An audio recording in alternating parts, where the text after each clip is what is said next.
Hello, welcome to World Blockchain Roundtable, Episode 1. This is our first attempt here. Hopefully it goes well. I'm Joe. I'm going to give you a brief description of the show. This basically spawned from Blockchain Seattle, a generic blockchain meetup that we had launched in 2016. The roundtable was the most successful format because anyone could come in and ask anything. And it was a great thing, especially for blockchain adoption at the time. And we tended to think it might be a very good time right now as well, right before the big bull market comes and everything crazy happens, to kind of have a place that we can provide for people to come and ask questions. So most of the hosts will be on here regularly.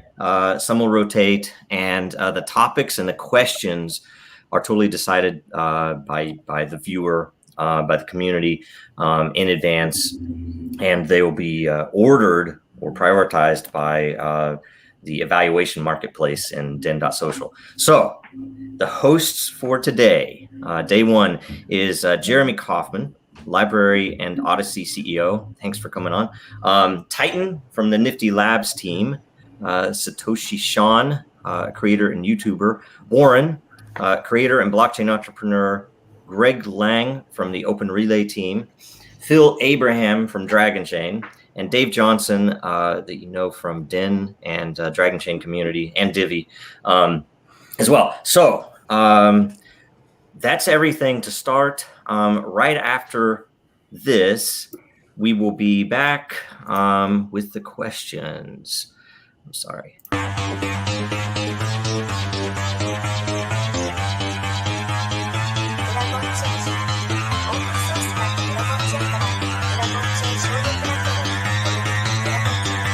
Because that goal will serve to organize and measure the best.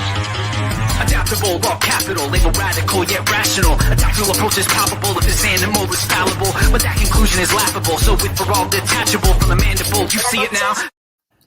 All right, guys. So okay, the first topic or question is from Distant, from Dave right here, actually. These are this was an odd thing. I wondered how this would work out, but anyway, the question: a lot of the talent that was developed and funded in the U.S. is being drained out to competing economies and countries and provinces, right?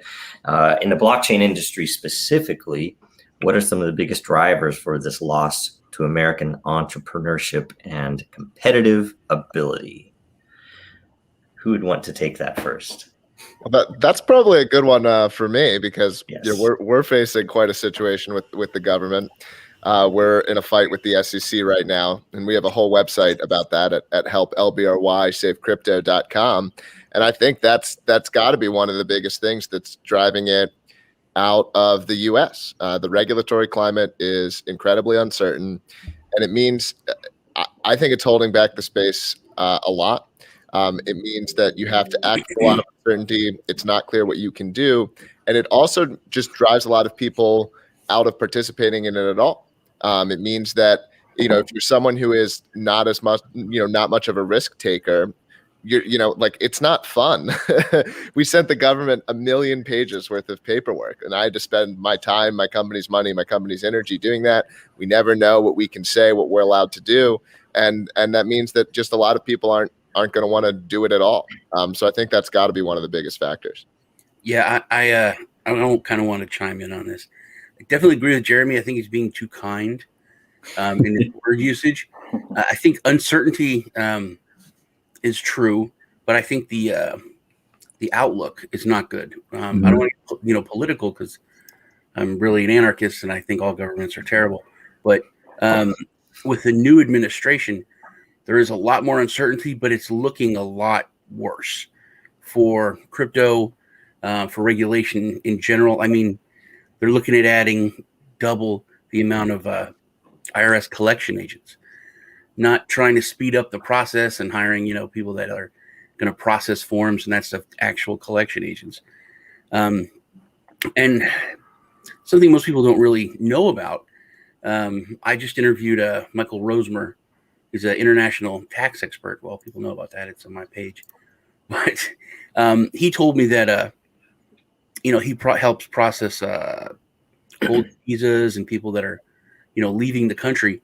And he was talking to a lot of international lawyers, and they've never seen anything like this ever since the new election, of people leaving the United States. But he told me that it's not like regular folks. It's, your creators, your thinkers, your tech giants. These people are mass exiting, not just California, for other states, but now they're leaving the country for a lot of the reasons that, Jeremy brought up. Yeah.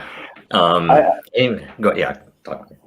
Just to add on to that too, I think that there's also kind of this automatic framing of crypto as something necessarily finance related that is probably overplayed, right? Like there are a lot of developers out there who really want to change the world in ways, more like what LBRY's doing, or related to art and related to all of the different things that you could do with cryptocurrency if the framing weren't kind of fixed in this, is it an asset or is it a currency kind of argument you get from basically the automatic framing that the SEC and SIBO and whoever else wants to talk about it, what they give it. It's more than that, and I don't think people know it, so people aren't as excited as they would be otherwise.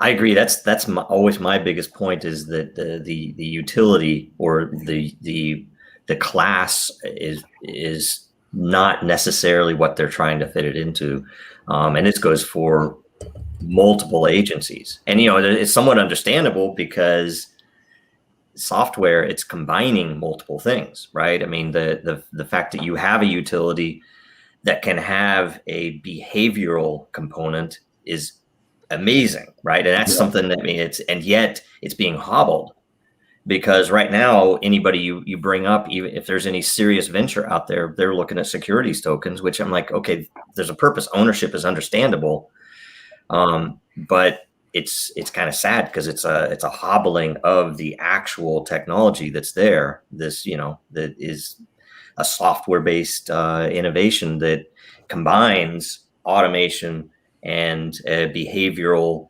economy, right? It's like, how can I, that for me is the magic of this whole thing. That's why, we built what we built. Dragonchain was to make it possible for some venture. It could be in anything. It could be the most unexpected small niche thing, but for them to be able to say, look, if we arranged our entire ecosystem around this utility token that is somehow rewarded for all the things that would benefit our environment, and to disincentivize all of the things that people might do to attack the value.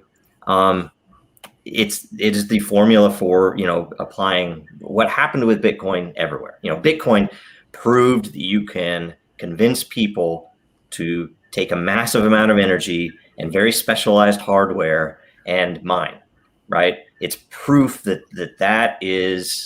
software can make people do things, right? And Right. It's a really weird thing, but imagine if that's now apply that somewhere else, right? Anyway. Right. Disintermediating management of a thing is really the magic here, Yeah.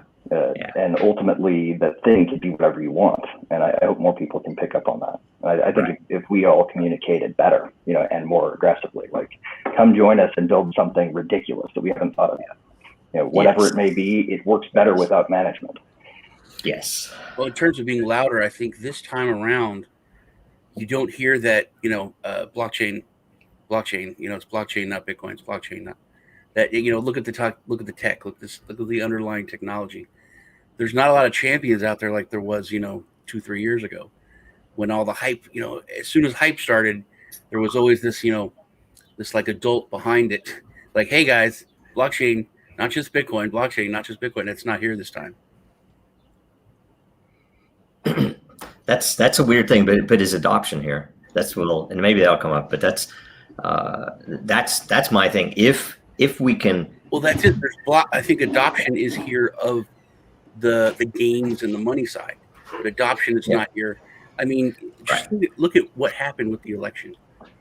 Why wasn't everyone screaming about blockchain-based voting? And it should have been. That's it. It was laid out, red carpet. Come on, industry. Bring it up. Nobody did. Right, and that's kind of what I keep running into as well. And that's why I wanted to pose the question: is like, how many times have we been in a DIN governance meeting, and I'm just questioning, like, are we allowed to do this way? Are we allowed to build this? Like, how awesome are we allowed to make it? In the U.S. Yeah. So, it slows you down a lot. I can't tell you else in the world.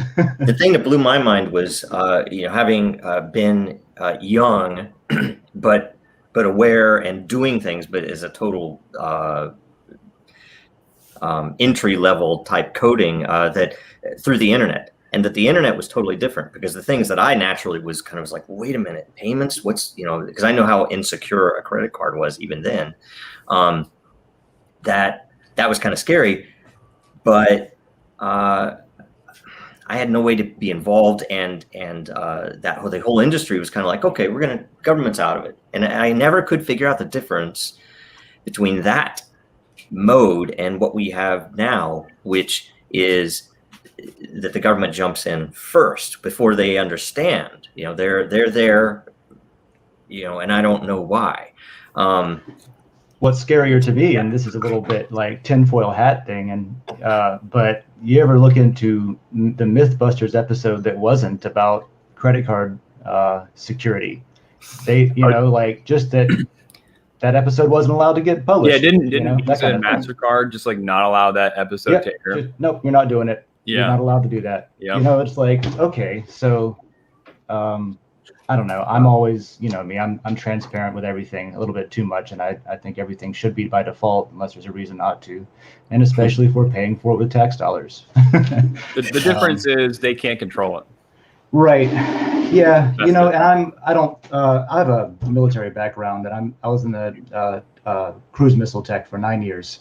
And so I always look at stuff from a big, like, national security stuff too, because I've always been into that stuff, I guess. But this is going to cross that threshold to where at some point someone who matters is going to get it and be like, oh, we are actually shooting ourselves in the foot over here, and it's important from just like, look at the 100-year out plan with the world.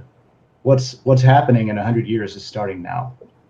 And if you've ever played Civilization or any like role-playing video games where you need to get you got to keep up in the beginning is most important. That's where, like, any new disruptive technology, any new era that begins, it's a race to, who's going to be the superpowers in that industry.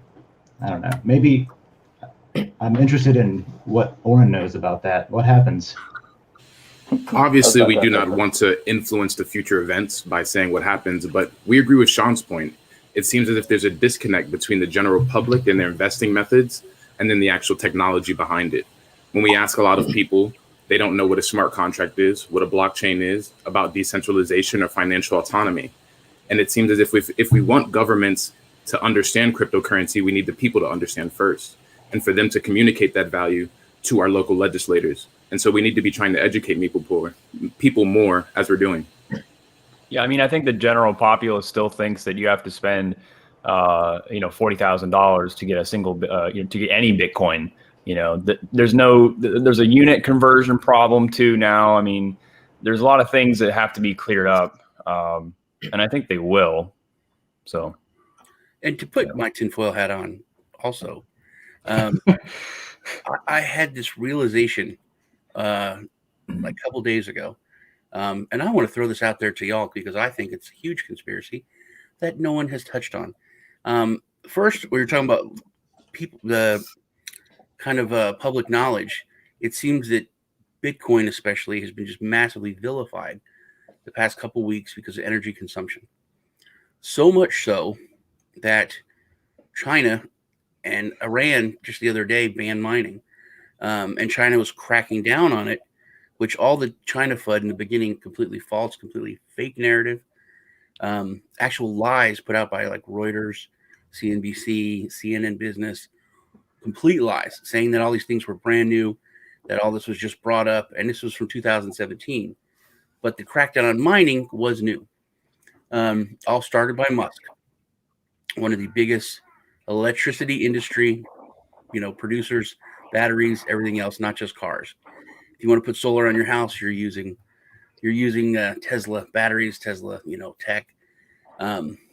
Anyway, the other day, he said that he talked to the North American Bitcoin miners, like they're all hanging out, in a cafe or something. There's like 4 or 5 of them, John and Bill. I went and talked to those guys, all the North American Bitcoin miners, and it was Michael Saylor put out a tweet that he, a billionaire, held a meeting with Elon Musk, and then with Mike and all the Bitcoin miners, North American miners, and they formed the North American Mining Council, or the Bitcoin Mining Council. So out of nowhere, anyone that deals with business knows that on that level, that doesn't happen from a meeting. It doesn't happen in a day. Absolutely not. These people were working on this for months. Yeah. They had lawyers. They had contracts. All this has been set up. And then all of a sudden, as soon as China, this is within hours, 48, 72 hours. As soon as China starts cracking down and these miners are going to move out of China, which is a great thing. Too much hash power was there. As soon as they're going to move to North America, all of a sudden this mining council is created, to bring these people in. It's an element of centralization. It's like OPEC. It reminds me of. Well, that's the first time hearing of that, and I am a miner. I mine all kinds of different stuff, and I wasn't. What did Elon tell you? Yeah. Were you in that meeting? Exactly. No, well, there's the thing. It isn't. How do I say? It's just a recognition that that centralization was already there. If it is, and it was, controlled by too few mining operations, in various places in the world, right? And that's because of concentration of available and cheap energy, right? So maybe that's a flaw in the mining algorithm, right? That is, manifested in these nation states being able to have power, and or billionaires being able to have power to do that. So, that's a weird thing. Maybe it's bad that it's so directly needing of energy, right? So I don't know. Anyway. Well, just to go back to the point about yes. China's crackdown on mining, right? I don't know if you guys ever spend any time on the Fed's website. I do, because I'm, a sort of dork about tracking the Fed. I just want to know what they're actually up to. So I do read the minutes for the FOMC committee when they finally release it. And there was something that just hit me wrong about this story. God bless you, man. We actually went. I went to the Reuters story, and they didn't have a link to this, but I tracked down the source of this claim. Right? There literally was this giant minutes-like document where out of the middle of a list under point 2, we're talking like you got to scan like an eagle eye to see it. They pull this crackdown on Bitcoin out and make it as if it were some kind of special treatment. A really good example for if somebody did that to a piece of U.S. news. The United States vows to achieve maximum employment. Well, guess what? That boilerplate is in every single issuance of the FOMC meeting minutes every month. You might interpret that as the U.S. vowing to do it, but in reality, it's a dusty piece of bureaucratic boilerplate sitting on a shelf somewhere that maybe 5 people like myself will occasionally read. Weird. All right, I'm gonna go next because I don't know how fast we'll move through these. Okay. I always have to. So all right.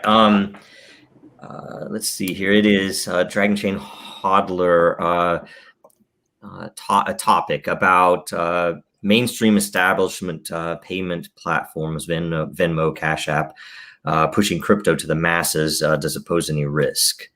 Right. And I guess, yeah. What do you guys think about the all of the payment systems, in particular, like say PayPal, and holding the keys, right? People think, I bought Bitcoin, right? Well, okay, you have Bitcoin. What's that mean? Will PayPal let you have it back when it's $1 million? So, Anybody want to start? That's there. Yeah. Or will it turn into gold where, half of the paper money is fake? Right. You don't own it and you don't transfer it. With Cash App, you can transfer it. Right. But with PayPal, you can't yet, supposedly. They say yet. Yeah. I personally think it's great. I don't think we're going to go cold turkey, and we got to bridge the gap somewhere and somehow. Yeah, I think that's the other flip side of the coin, is that people are putting their toe in the water, and then they're going to learn. Not your keys, not your Bitcoin. Not your keys, not your crypto. I will say here's my tinfoil hat that I've always had this theory that, I mean, in the very least, so this is a weakness of the use or philosophy that we have currently around Bitcoin and Ethereum and every other crypto that is speculated about, that it's, I guess, especially Bitcoin, when they talk, oh, Bitcoin ETF, oh, Bitcoin, yeah, we're going to ingrain ourselves into the traditional financial systems, and it is not for the utility of it. It is not the philosophy for Bitcoin it is supposed to be the next gen. It's supposed to be the better system, and yet they want it ingrained into the traditional. Why? To get the institutional money in, right? It is not about use. It is literally about number go up, and that is a huge weakness, because anything, including the Facebook Libra currency, the PayPal, or any place that could easily fractionalize that asset by saying, oh, you have a Bitcoin, but really it's paper, right? Just like the gold market works. And so the issue there is they could do that. They could do massive damage, talking decades of adoption damage, that where you might not be able to have adoption in the US for 50 years instead of 8.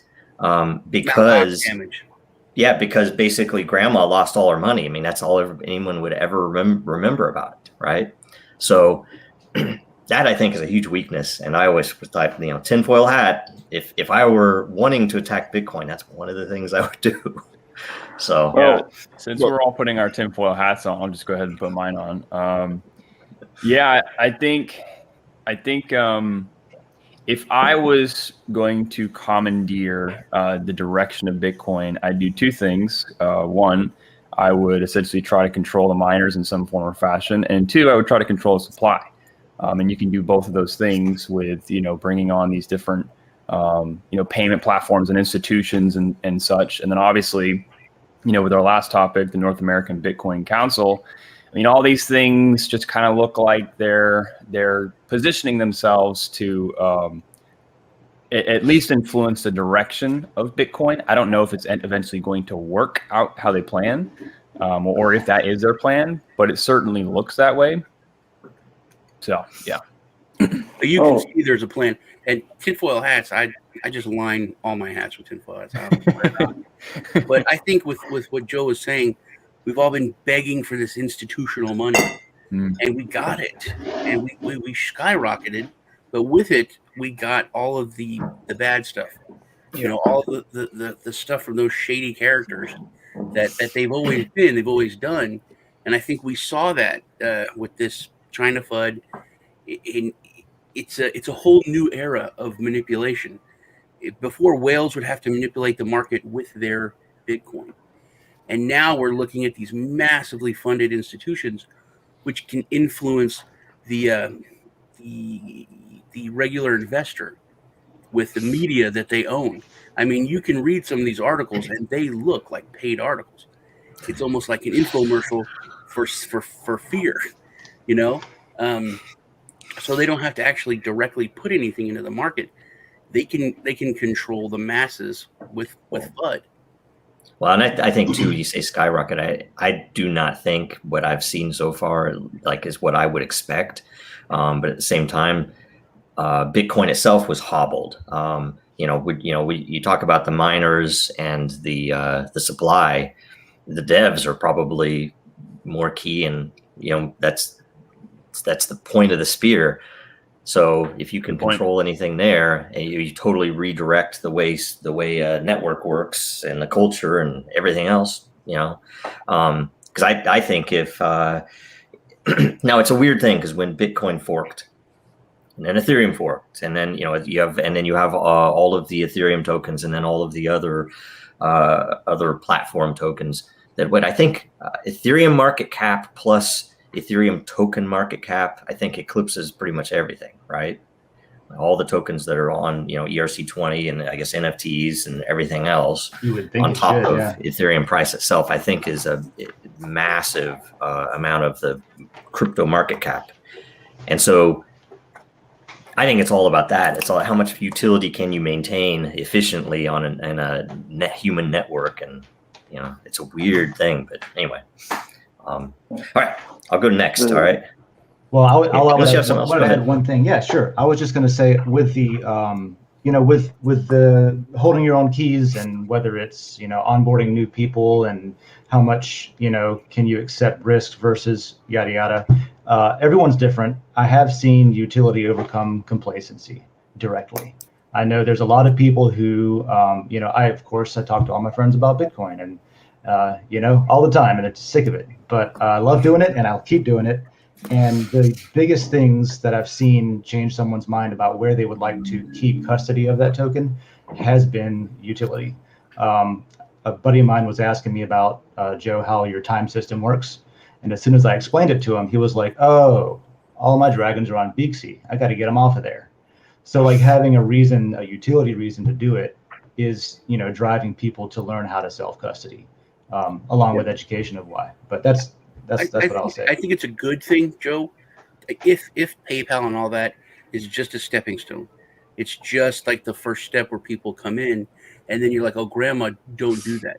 Yes. Put all your money there. Right. Let me show you how to do it." The Monarch wallet or Exodus. I mean, there's a lot of Divi's coming out with somewhere where you can put their token, their coin, but also your Bitcoin and your Ethereum. I mean, I'm not convinced that grandmas don't want custodial wallets.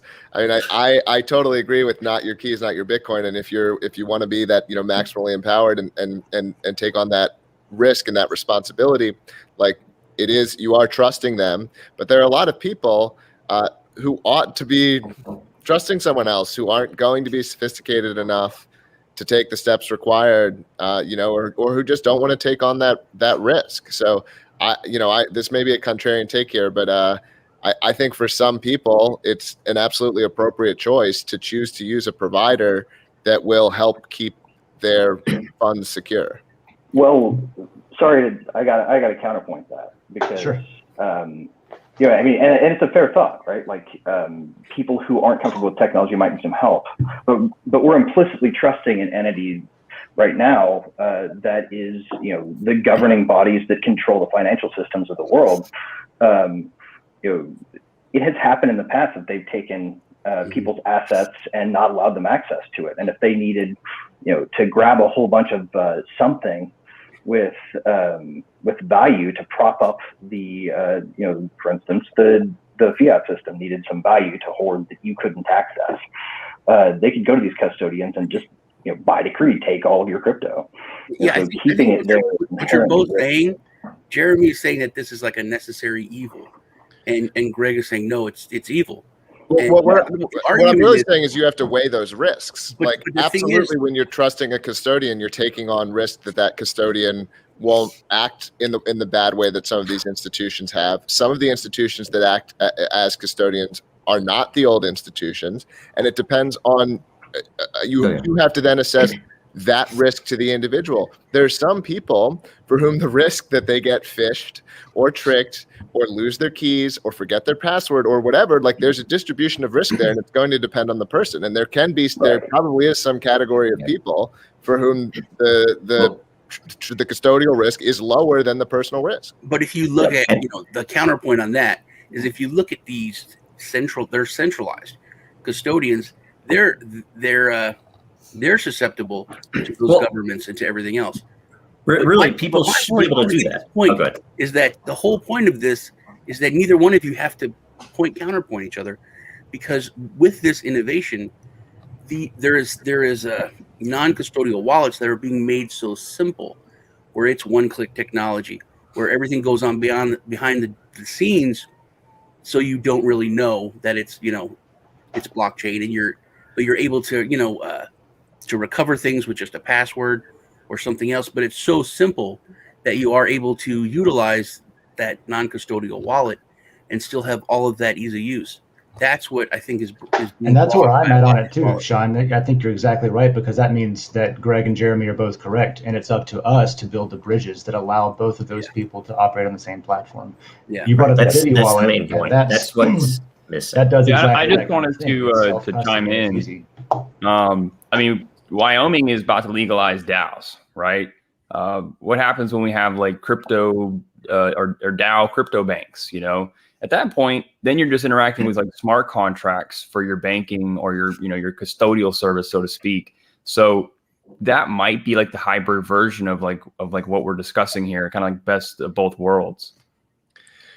Yeah, I mean, somewhere around the world, a bunch of bankers just looked at each other. Did you just feel like someone walked over your grave? I mean, the lesson of online security of the last sort of 10 or 20 years is that you're generally more and more, and I don't like these things myself, to be clear. I'm frustrated a lot of times by the way that these things work. It's not my personal desire that they work this way, but the sort of lesson seems to be that more and more security, like you have all these additional security hops, 2FA, all of these things, authorizing devices, this kind of thing.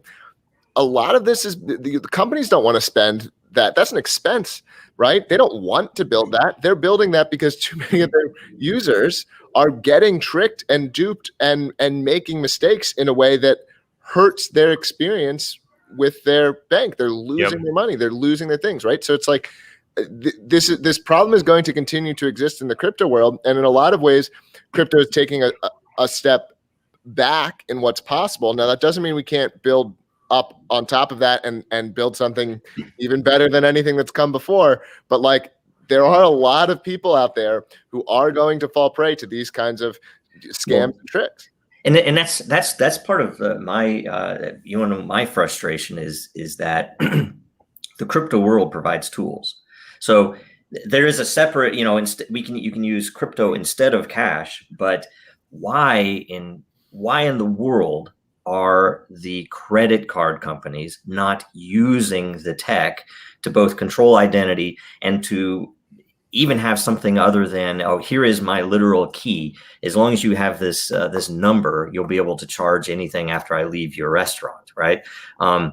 It's craziness that, they're not, they do have some of the pieces there, but it's still, anyway, they're not using the tech on that side. Because the biggest thing stopping credit card fraud isn't security of the codes. It's actually the systems that are built on top of the codes that do transaction analysis and this kind of thing. Like that's you can buy credit cards, valid credit card numbers on the dark web for pennies a card, for less than $1 a card.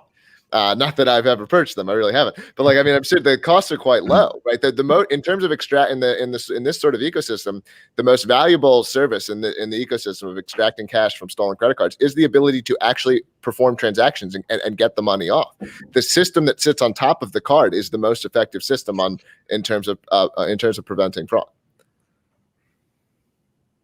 Yeah. Right. But it's also, anyway, whatever. We'll get. So I'll go to the next topic. Is it good? Yeah. Good. All right. Sorry. This is new. All right. So okay. I work in the property sector, and average transaction times in the UK are currently taking between 12 to 16 weeks. How can blockchain help speed up processing time? So that's that's even something that has, there've been plenty of demos of real estate systems and settlement systems and things like that. I mean, smart contracts. They make that really fast. It's all a question of, typically, it should be a question of how easy it is to codify all of the various things that have to be agreed. That should be what it is, but it isn't that. It is the complexity of convincing someone in state or local government or national, I guess, depending, to accept or recognize that process. And something we've multiple times done before and after we were commercialized was to basically take the traditional system and still run it through, but run everything on top of crypto as well. So that what is stored on blockchain, like say with Dragonchain. Here is a document or thing or smart contract action that happens on Dragonchain, and when we expose it, let's say 8 months later, you can now prove that really happened back then. This is the state of the system, everything else, and that is remarkable evidence if you ever have to take something to court, right? Almost to the point where a written agreement is something, if I can present in court, will be accepted, right?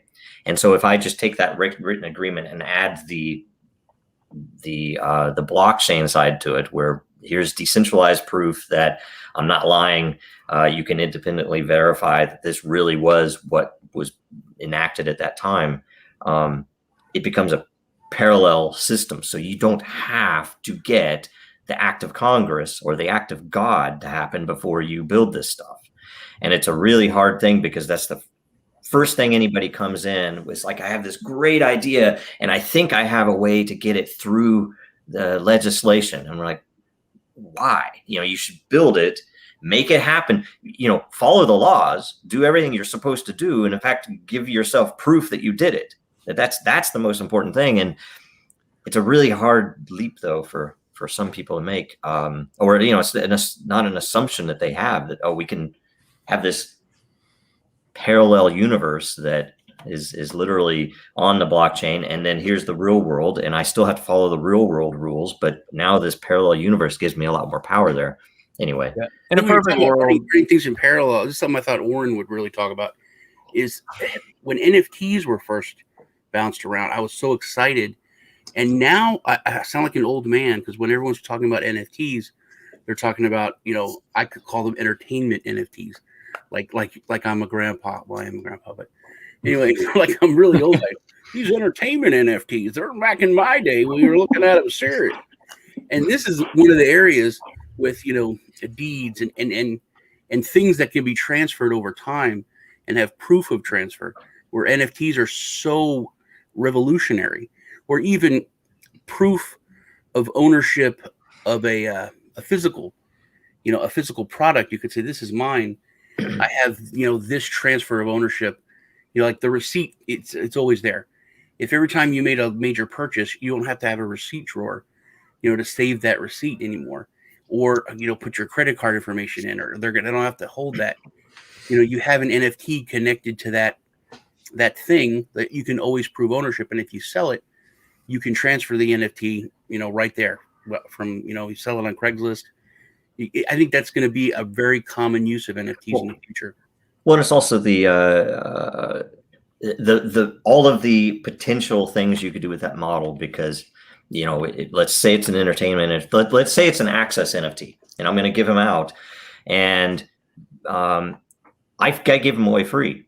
And, I don't know what that amounts to for an accountant, but I give them away free. But I know that when the ones that become of value transfer, I'm going to get a cut every time from then on, right? And that's a simple thing, but that's a totally different model from if you're an artist or if you have something that you want people to use. It's a totally different model, because I can say, well, I don't know who will want this yet, because the community has not been built, the network is not there.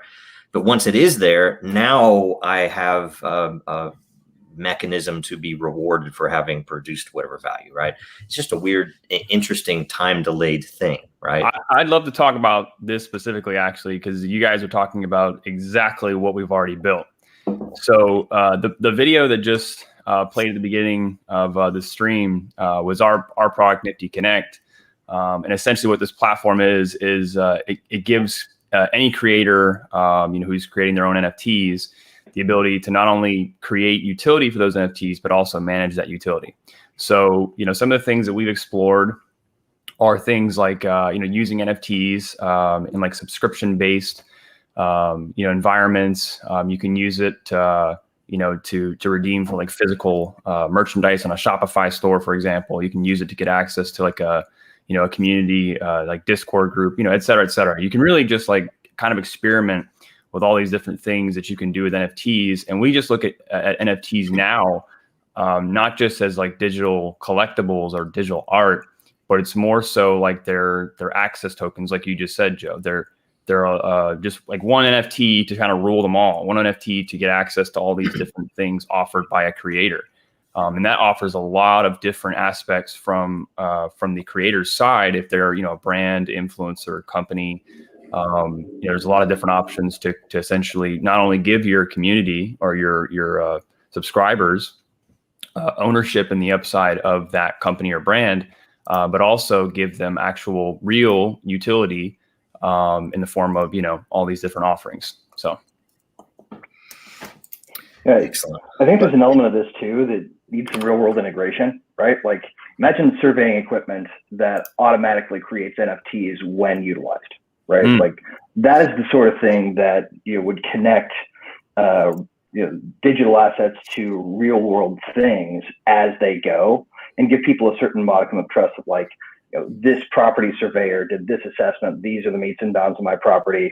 And they went into this NFT automatically when they decided it. There's nobody in the middle, maybe making a data entry error.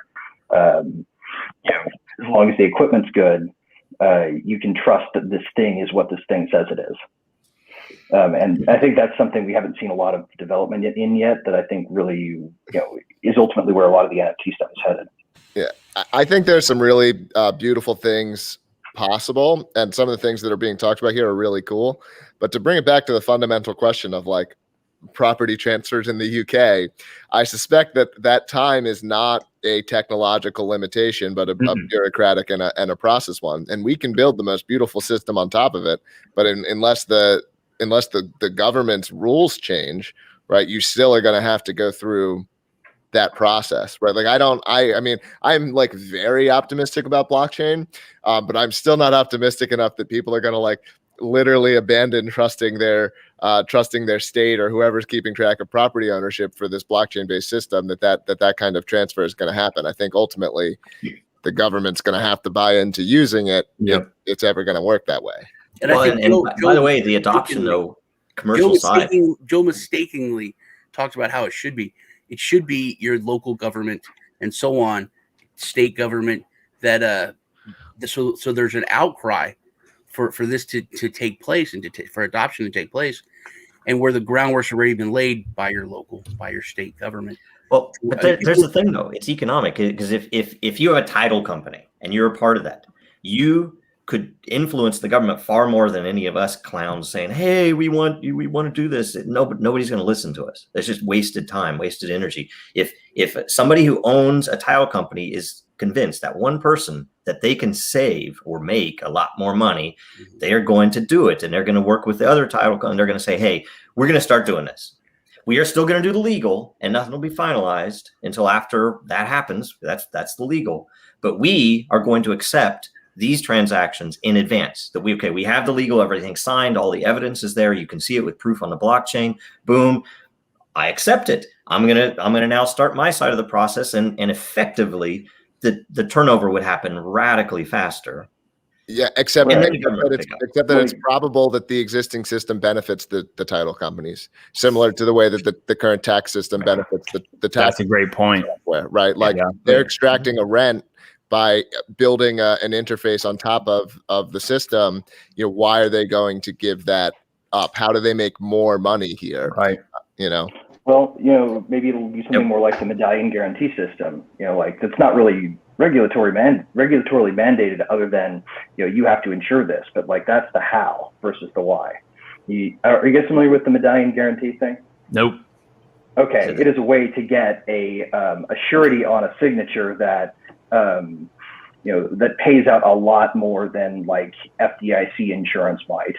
So when you're dealing with huge high dollar transactions, a lot of fund companies require you to go get this thing stamped on your redemption documents or whatever, right? This whole thing was just created as a product, and it meets a regulatory need, but it doesn't fit into any particular prescription by anybody else than the compliance officers at Goldman Sachs or whatever, right? Right. There's a lot of different functions in place that are very have a lot of friction, specifically so that they can be essentially a product for a lot of these different institutions. So it actually is in their best interest to keep these things going. And why would I make it frictionless when my money is made through the friction? Well, I mean, your friction could still be there, but like your friction could be lesser for you and ultimately lesser for your customers. More friction means it takes you longer. If you have a thing that's still a gate where you can collect a toll, but it's a much more efficient toll collection mechanism. And it's the same thing as same thing as someone coming in and optimizing that's how Walmart made their money. They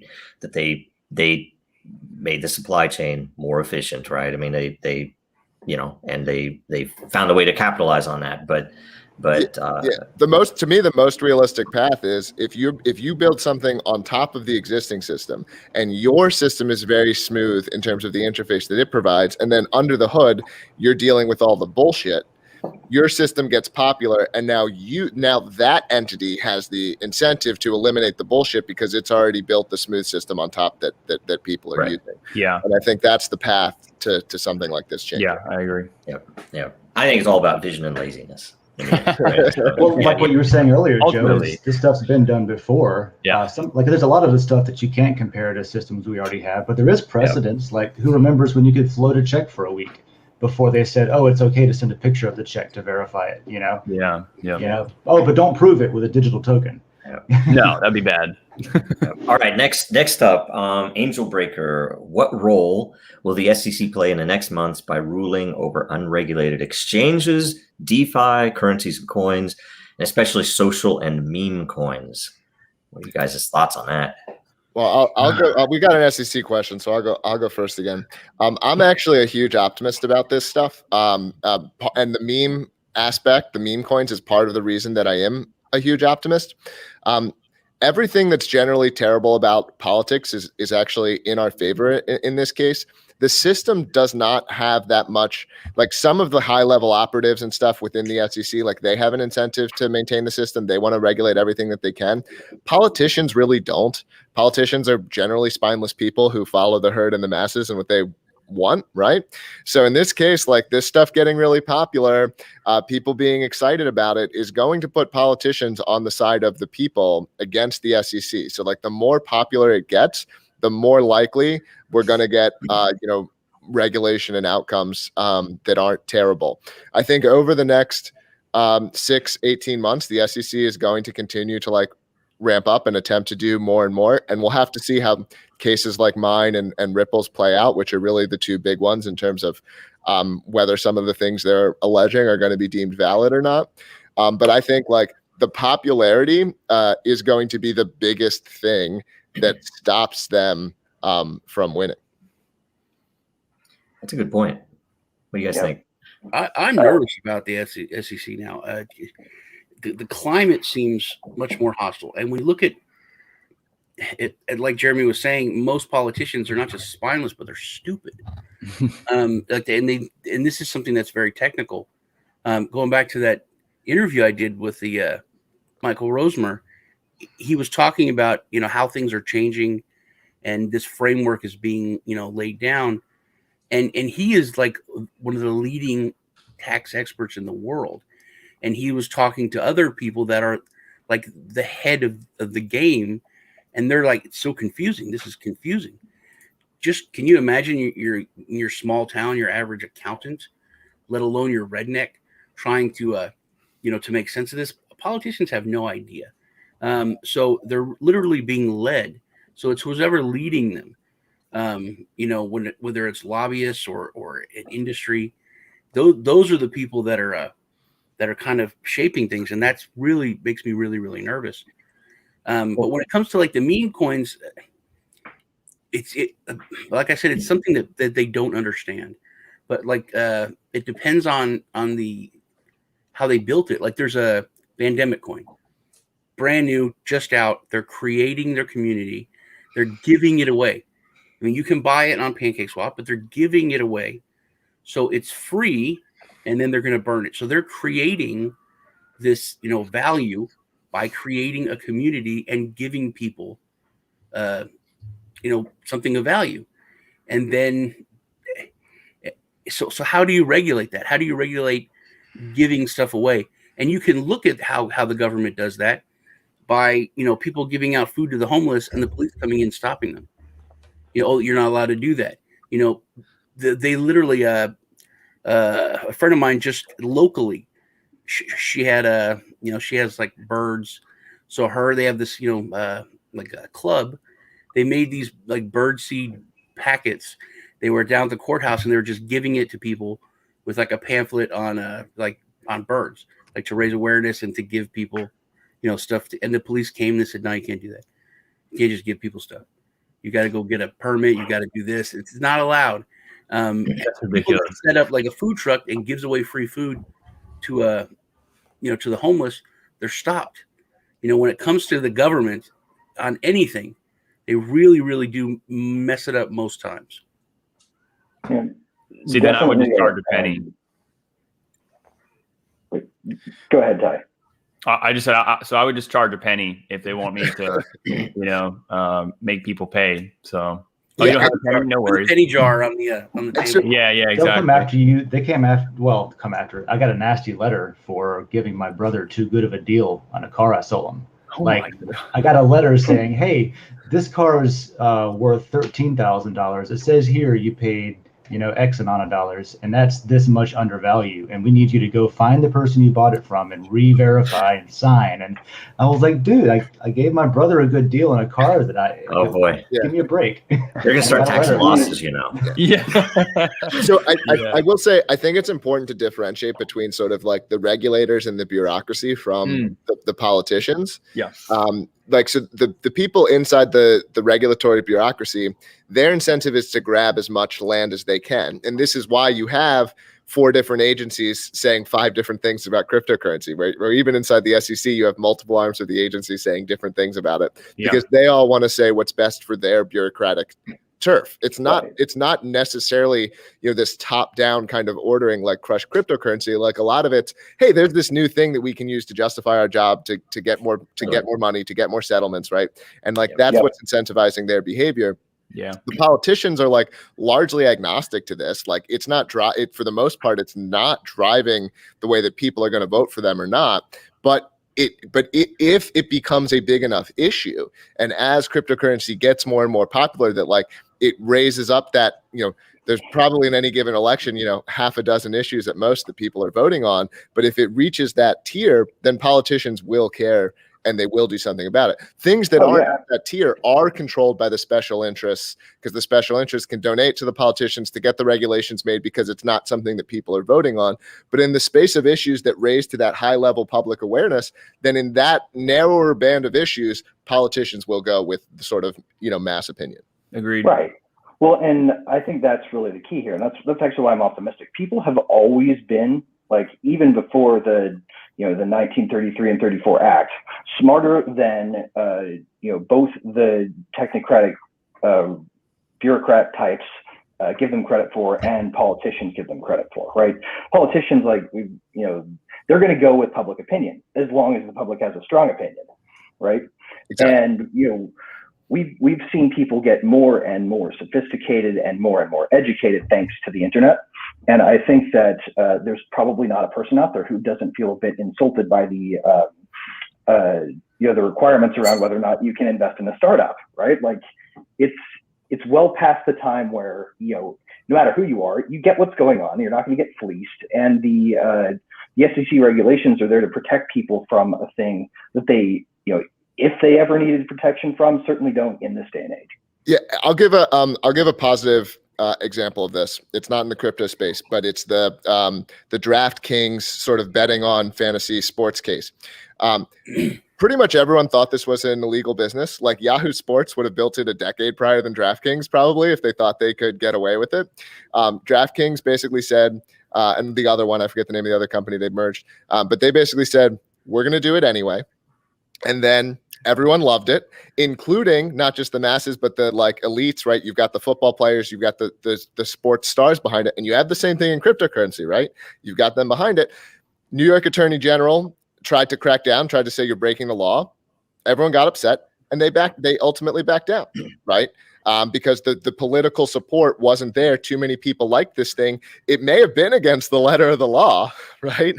But that didn't ultimately matter because too many people were in love with it. So if cryptocurrency reaches that stage, and I think it might already be there, and if it's not there, it's pretty close, where it's not a small group of people, it's tens of millions of Americans, including the kinds of people that politicians pay attention to. I think it's going to be hard for that sort of special interest driven regulatory crackdown. I think, right. And then just wait till decentralized Uber comes out. This is a special situation though, because when it comes to where we're at, this isn't like a normal thing. It's a whole new thing that's being created. We're not talking about regulation. We're talking about the framework for regulation. I mean, this is being built for the first time. So it hasn't gotten to the level that you're talking about. So this is, I think, what's the word? This is like a black swan thing. It's not a normal thing when it comes to this, because literally the people that are controlling it is special interest, and we have to. That's why I think that that's one of the bad things about decentralization is there is no, centralization pushing it. So I think it has to come to successful individuals in that decentralized space to kind of push it along. I think it's better. You need the capabilities possible. If because that's the whole thing. Satoshi didn't have to go, and I mean he did slightly, but he didn't travel the world and go to conferences to sell his vision, right? He didn't go to VCs and pitch this technology, right? He put it in place. It started to work. People started to, I get this for that, and how do we develop the economy? And here's some faucets. I'll buy some pizza from you, and then we wait, right? And just be patient and prove that it works, and then see what happens after. And so that's why when I came into it, that was my whole goal to figure out what it is of the existing tech that wasn't usable by a real business, right? That what parts of this tech can a real business use? What are the capabilities? And what are the holes? Scalability, usability, various economic and network things, and that's why it's still my thought that the positioning is basically, if you can build the things and let someone with a real, whether it's a startup or an enterprise, with a real need to decentralize their proof or to have some independent, provable component in what they're doing, their process, whatever else it is, that's amazing. And that's the software applied with the ability to actually affect human behavior. That's where everything is magical in this world, and that's what Bitcoin was, and that's why we have to get to a point away from all the dogmatic crap between the projects, where and it's all number-based speculation, which is the stupidest, the most provincial, one-dimensional thing in the world about this industry, and yet that is 98% of everything in the industry is about number go up. It's the most ridiculous thing in the world, and it's frustrating, but I think it's going to turn. I think at some point people are going to say, "Oh my gosh, what can what I can do with library, what I can do with Divi, what I can do with Dragonchain, what I can do with NFTs generically." That's when it becomes, something that matters. All right, if you guys are okay, because we're running time, I'm gonna play the Odyssey spot, and then we'll come back and everybody can kind of and hopefully you can come back. Catalog of all videos I've previously done being available on the YouTube alternative Odyssey. I will put all of my videos over on Odyssey. I've also joined Odyssey. Odyssey. Odyssey. Odyssey. Odyssey. Odyssey. It's ODYSEE.com. What is Odyssey, and why did Library make it? It provides a home for all videos, a place where they can live forever. That is right. All 13 years, over 1,700 videos are now completely backed up and preserved. Man, there's so much great content on there. It reminds me of YouTube like 10 years ago. Decentralization and personal control and choice. It gives everyone a chance to see everything. Like really great stuff. I almost forgot there was great stuff because you could never get it on YouTube anymore.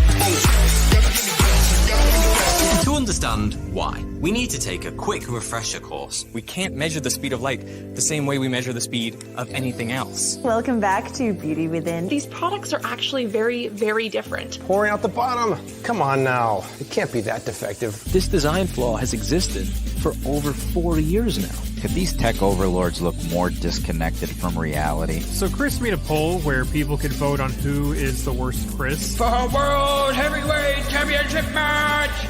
I'm still very much in beta. Crack on with one of my favorite cuts. It gives everyone a chance to see everything.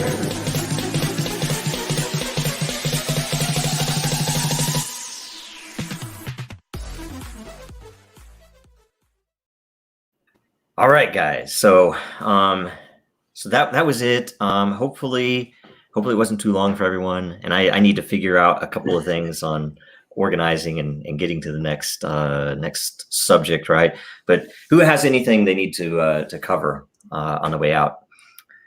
I'd just like to let everybody know that you should probably go check out at Nifty Lab and just be on the lookout for a little release that we have coming after this show. It's going to be pretty big, so just go follow at Nifty LAB on Twitter, and you'll find it. Right on, right on.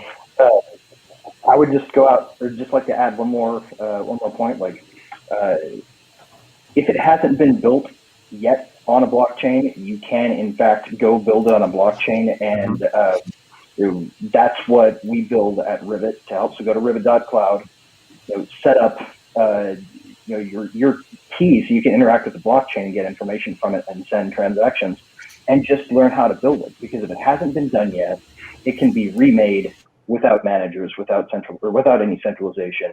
Go build it. You could be the next thing. You could be the reason why this takes off. So to anybody listening who has an idea, try it. I totally dare you. Right on, right on. There's projects out there now that have been designed just to help people build it who aren't that good at building things. It's drag and drop. It's a lot. It's the empowerment is there now. It's like Joe said, there's so much empowerment in the tech now for regular people, where it was before based on just giving people sovereignty over their money. And now it's really being utilized to empower people to use technology for the better. Right. All right. Anybody else? We're Orin, a collective conscious and cyborg. We're going to be releasing our second project as a collection of NFTs on the Mint-based platform. We're going to be throwing a little CryptoVoxel 3D launch event tomorrow. And if anybody wants to join, they can follow us at Real Orin, and the link to join will be in our bio on Instagram. Thank you. Awesome. Cool. And I was just going to say that Den just came out with decentralized content tagging, and we need a hand figuring out what tags to put into those communities. There's a bunch of communities over there. I know I have a post up in the music layer trying to get input on that, so that's a neat thing to check out if you're into that. But that's it. It actually should be noted too that it's rewarded. So the sooner you tag something that comes to consensus, the more you will be rewarded in Matter. So interesting stuff. I'm really interested in the outcome. Seeing what works, what doesn't, fixing it, all that stuff. So anyway, all right. Well, thanks a bunch, everyone, for watching. We're going to do this every week, at the same time, 8 a.m. Pacific, every Thursday. and it'll generally be this format. We'll kind of make it smoother and smoother as time goes on, and we hope you guys are regulars, and just let us know. Occasionally we know some people can't come on, but if we get a set of regulars on, at least people can bounce an idea and kind of think, I wonder how Ty would answer this, because for whatever reason, right? That type of thing. So okay, and if you guys have any ideas like on specific ways to handle any of that, by all means, throw it out. We'll consider everything. Okay, that is it. Thanks a bunch, and I guess we'll be out after this. Thanks. Bye, guys. Take care. But why, some say, the moon? Why choose this as our goal? And they may well ask, why climb the highest mountain? Why, 35 years ago, fly the Atlantic? We choose to go to the moon. We choose to go to the moon in this decade and do the other thing. Not because they are easy, but because they are hard. Because that goal will serve to organize and measure the best of our energies and skills. Because that challenge is one that we're willing to accept, one we are unwilling to postpone, and one we intend to win. We choose to go to the moon.